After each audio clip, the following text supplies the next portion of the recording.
Boa tarde, gente. Em primeiro lugar, eu quero agradecer pela excelente recepção que eu tive no primeiro vídeo que publiquei no Facebook e no YouTube a semana passada. Nesse eu espero que vocês se inscrevam no canal, aqueles que ainda não estão inscritos, dê o seu like, faça os seus comentários, sempre de uma forma educada, dentro das bases, né, da lei, da legalidade. Eu quero falar hoje de um assunto que, no meu entendimento, é o grande problema do Brasil. Porque o Brasil nunca levou a sério uma coisa que chama-se a Constituição. A Constituição de um país é a lei básica, a lei mestra, a lei mor, a lei que de todas as leis tem que derivar da Constituição. E nosso país já teve, desses longos de 300, 200 e poucos anos de independência, 7 constituições, né? Alguns acham que é 8, mas aí vamos deixar a critério. Eu não vou fazer um estudo profundo de direito constitucional nesse momento, mas eu vou fazer uma explanação desde a primeira Constituição até a nossa atual, porque eu possa comprovar a minha ideia de que o Brasil, né, precisa levar a sério a sua Constituição, porque quando você vive no Estado democrático de direito como é o nosso, nós temos a Constituição como base. É a Constituição, é da Constituição que emanam, que saem, que nascem todos os nossos direitos, os nossos deveres e as nossas obrigações. O que infelizmente ocorre no Brasil é que os governantes não aceitam a Constituição. Eles nem leem. O presidente Bolsonaro, por exemplo, o que ele vem falando nos últimos tempos a respeito de estado de sítio, estado de defesa, a gente enxerga, vê que ele não sabe o que é Constituição. E que ele, infelizmente, viveu 28 anos como parlamentar, viveu a Constituinte de 88, ele votou todos os projetos, mas ele nunca abriu a Constituição para poder interpretá-la. Lamentavelmente, inicio com essa crítica. Mas vamos lá. A Constituição do Brasil, nós tivemos a primeira, foi em 1824. Em 1824, o rei Dom Pedro I queria uma Constituição que tivesse a sua digna aprovação. Ou seja, uma Constituição que ele imposta por ele, a Constituição que fosse a vontade do rei. E é o contrário. A Constituição, o rei, o presidente, tem que se remeter à Constituição. Ninguém está acima da lei, ninguém está acima da Constituição. Se alguém é melhor do que outro, se alguém tem um privilégio, não tem uma Constituição, nem tem um Estado democrático de direito, né? O presidente da República, lá você enxerga a Constituição da República atual de 1988 e nós entendemos os artigos 85, 86 e 87 que dão os poderes do presidente da República. São suficientes? São. A nossa Constituição, né, de 1824, vamos dizer, foi uma Constituição outorgada, não foi uma Constituição democrática, eleita pelo povo, que o povo não consagrou a Constituição, foi imposto ao povo. Essa Constituição de 1824, ela teve... depois eu vou falar um outro vídeo, eu vou falar sobre a história, né? A política que foi envolvida, né? Os liberais, os republicanos. Na verdade, de 1824 a 1889, nós vivemos um período longo, nossa monarquia, né? Dom Pedro II e tal, só que em 1889, com a implantação da República, acaba o Império Brasileiro, né? É uma Constituição que ela teve como base o poder absoluto do rei. O rei não tinha crime, o rei não cometia crime, o rei tinha o poder moderador, que não vamos confundir com essa ideia recente que falaram que as Forças Armadas do Brasil é o poder moderador. Pelo amor de Deus, não confundir. O poder moderador era uma teoria política de Augusto Comte, lá em 1800 e tal, ele foi muito... Mas essa teoria não prosperou, e o positivismo, né, de Augusto Comte, que teve pouca influência no Brasil, mas foi uma Constituição extremamente dentro, tirando os crimes do rei. O rei era imune, ele não cometia crime, nem ele errava. E ele podia fechar a Câmara, fechar o Congresso, a hora que ele quisesse. Os senadores eram vitalícios, ele indicava os senadores e pronto. Então ele tinha o poder do Senado. Então ele governou até 1889, quando teve aquele golpe, né, de Estado que instituiu a República, no dia 15 de novembro de 1889. Após a República, a Constituição de 1891, né, que é a Constituição Republicana, esta Constituição teve como base, ela consolidou, né, o sistema republicano, né, ela confirmou também a independência, assim como na Constituição de 1824, ela durou até 1926, né, Constituição de 1891, em 1926 teve uma emenda, uma reforma mais ou menos, mas o país continuou na crise. Em 1930, como todos sabem, a Revolução de Getúlio Vargas, com aquele episódio de João Pessoa, que não foi uma questão política, a morte de João Pessoa não foi por razões políticas, mas sim por razões pessoais, né? O João Dantas, que assassinou João Pessoa, ficou revoltado porque João Pessoa divulgou cartas íntimas de sua amante nos jornais. João Dantas, revoltado porque descobriram a amante dele, foi no hotel em Recife e matou João Pessoa.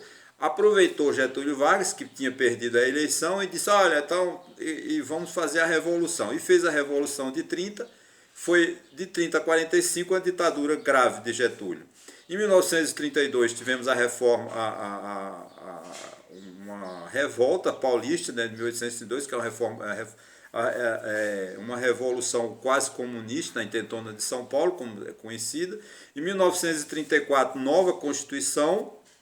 Essa Constituição ela foi promulgada.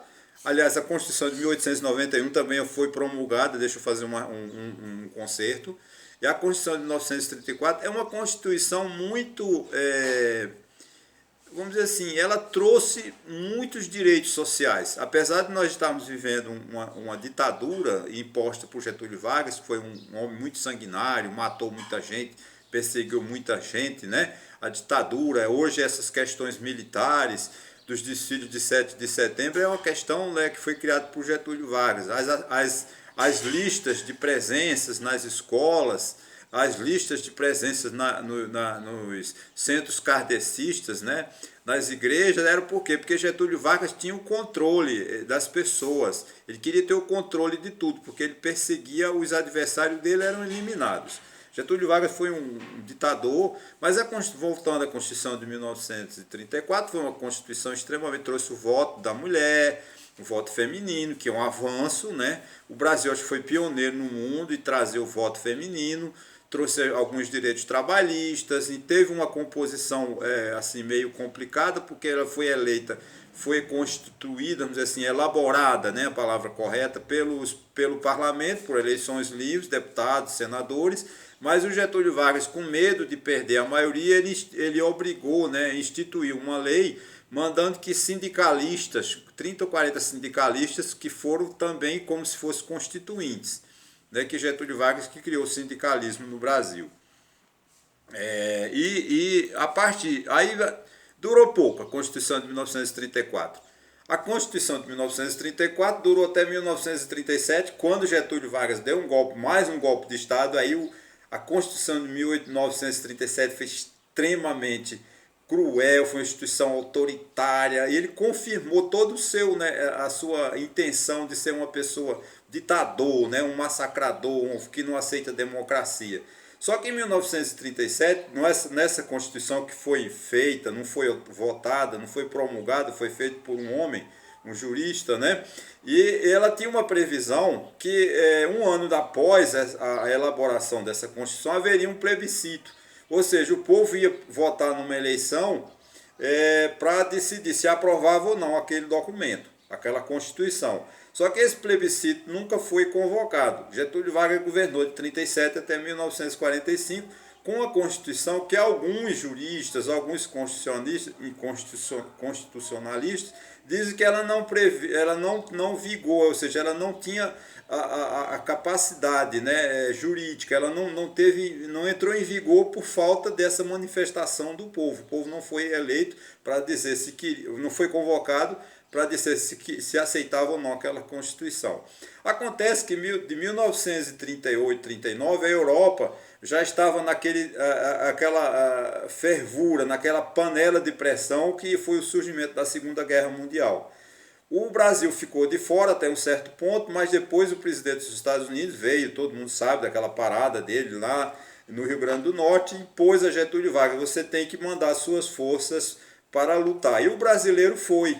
Foi o brasileiro, você sabe, o povo brasileiro é um povo muito corajoso, muito impetuoso, vamos dizer assim. E os nossos soldados, sem dentes, sem preparo, sem saber o que era um fuzil, foram heróis na guerra. Mataram muita gente e vamos dizer assim, a vitória da parte vencedora da Segunda Guerra Mundial foi praticamente com muita ajuda do Exército Brasileiro, de analfabetos, nordestinos, pobres, negros, pobres, que tudo que era pobre foi para a guerra. Os ricos não iam, porque os ricos ficavam nos quartéis, ou então a família importante conhecia o general, não deixava seu filho ir à guerra.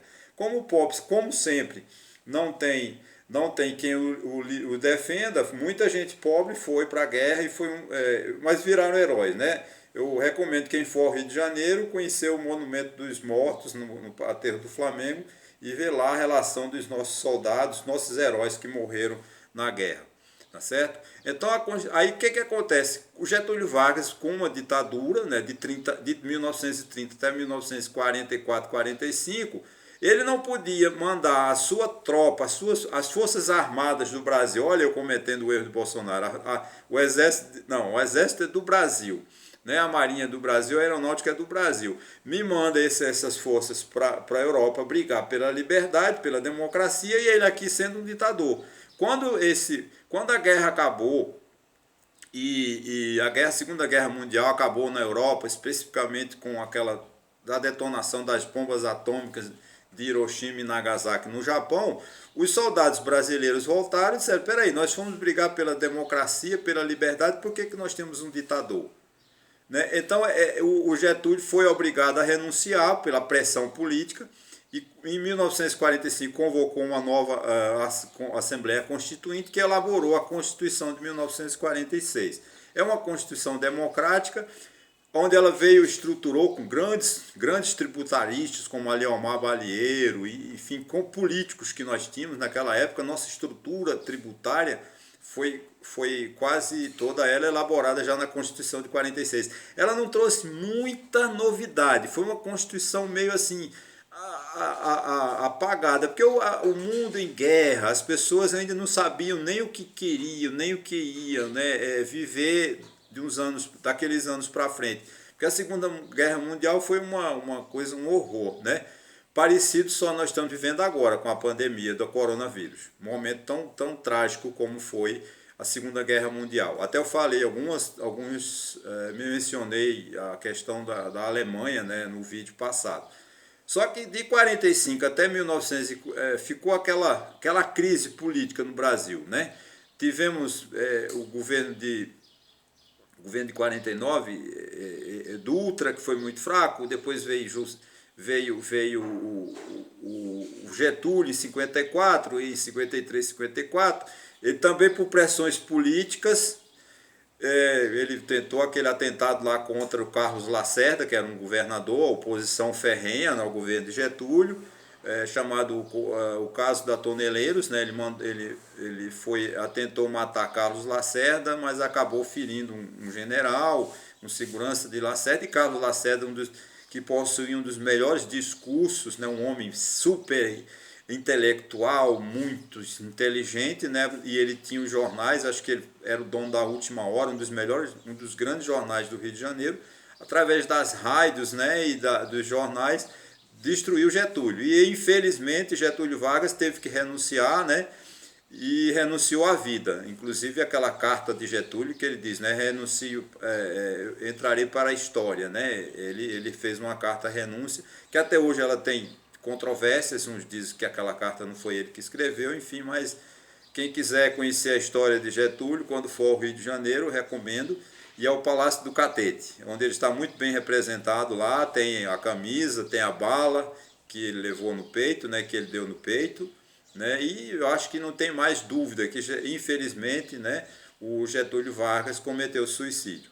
Partindo daí, vem a eleição de Juscelino Kubitschek, que foi uma revolução, em 5 anos, em 3 anos e meio, 5 anos, até o slogan dele era 50 anos em 5. Ele fez o Brasil uma revolução, né? E porque ele construiu Brasília. A construção de Brasília foi um dos fenômenos mais astronômicos do ponto de vista econômico. Ele gastou horrores, né? Ele endividou-se para construir Brasília. Tem importância? Tem. Brasília é extremamente importante, porque desde a Constituição de 1890, que já vem tentando, porque isso é uma questão americana, na Constituição dos Estados Unidos, que todos os países da América do Sul tivesse sua capital no centro, né? E Brasília é no centro mesmo, é um local que fica mais próximo, né, de todos o Brasil. Anápolis, por exemplo, é a base aérea de Anápolis, é onde ficam os aviões, no caso de ataques de guerra, porque é o ponto mais perto para qualquer estado brasileiro. Isso aí é outro detalhe. Então a construção de Brasília, de Juscelino Kubitschek, ele ficou muito popular, está muito bem representado lá no monumento de JK, em Brasília. Também eu recomendo que quem for a Brasília visite o monumento de JK, ele está bem representado. Brasília foi construída por nordestinos, mineiros e obviamente goianos, né? Tem muita presença nordestina, comida nordestina, muito forró. Se dança mais forró em Brasília, se come mais macaxeira e carne de sol do que no Nordeste. Aliás, eu vou abrir um parênteses aqui, a cultura nordestina, a cultura do alimento, né, eu posso dizer que ela se perdeu. Ninguém come mais carne de sol, ninguém come mais sarapatel, ninguém come mais... Eu não vejo ninguém mais fazer aqueles velhos doces, né? Aqui em Pernambuco, pelo menos aqui em Santa Cruz, a alimentação nordestina praticamente acabou. Ficou só aquela comida meio do escravo, né? Infelizmente é o mungunzá, que come muito, o cuscuz, né? Mas aquela comida nordestina, carne de sol, manteiga de garrafa, está desaparecendo da cultura alimentar, pelo menos do Nordeste. Eu acredito que o Nordeste não está muito bem representado nesse aspecto. Claro que isso é a globalização, né?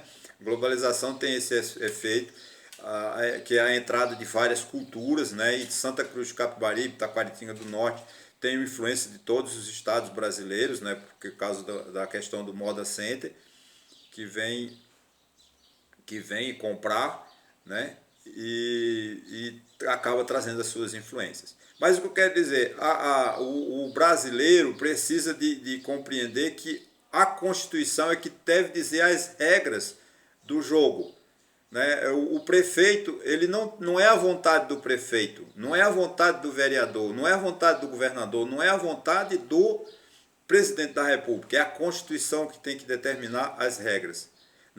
O presidente Jair Bolsonaro, ele tem a ideia de dizer eu mando. Não, ele não manda, quem manda é a Constituição.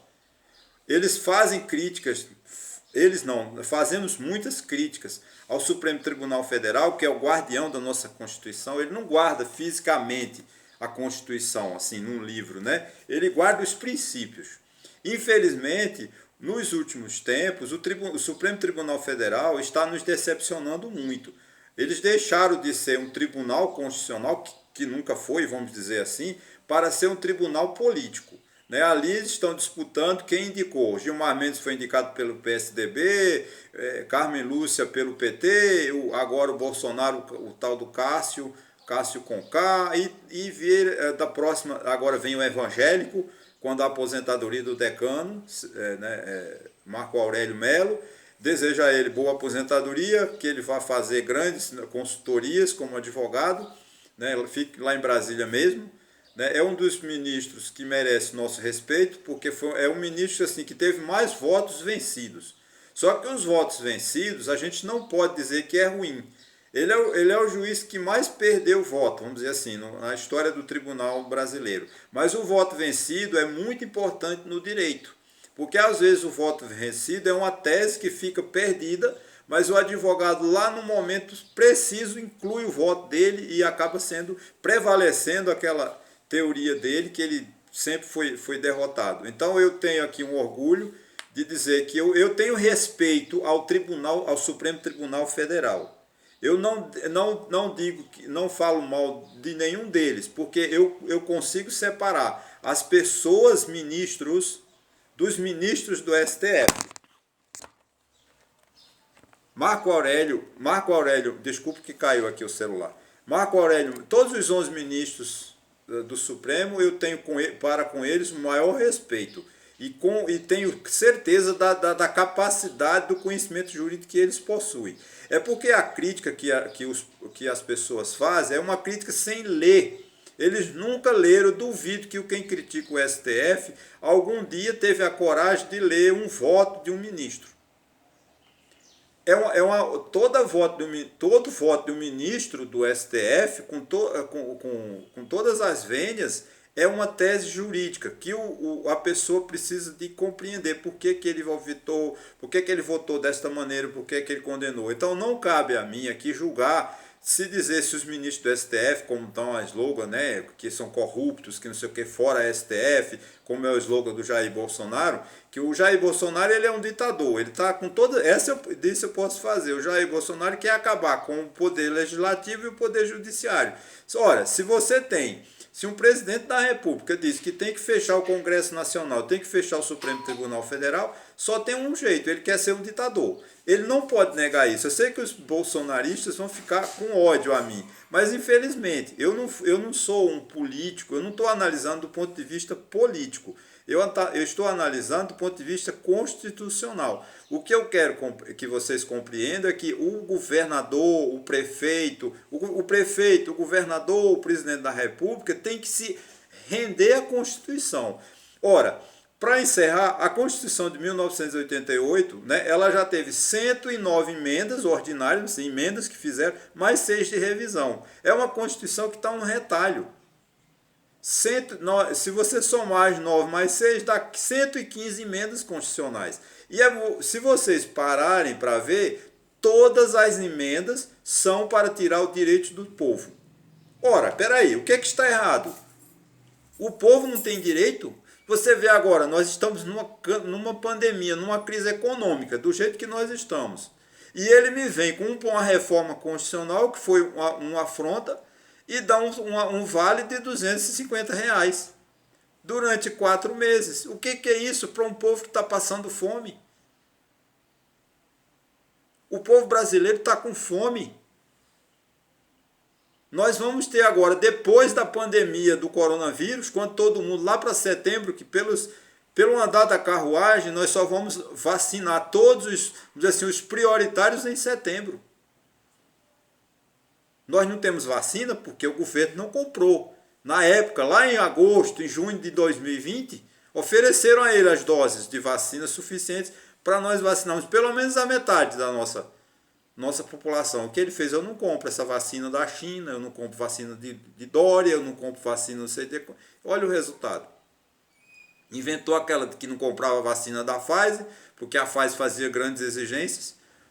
Só que o que a Pfizer exige é que a Pfizer não paga propina. Porque ela tem um compliance, é um acordo internacional que ela foi processada, né, por aceitar propinas de governo. Então, gente, o que eu quero dizer nesse debate é que a gente tem que compreender que a importância da Constituição. Eita, minha cachorra destruiu meu filho. A importância da Constituição, né? Se você não pensar na Constituição, eu não vou cometer uma heresia não. Mas tem um livro de um constitucionalista que ele diz o seguinte: o direito constitucional é como a religião. A gente tem que crer.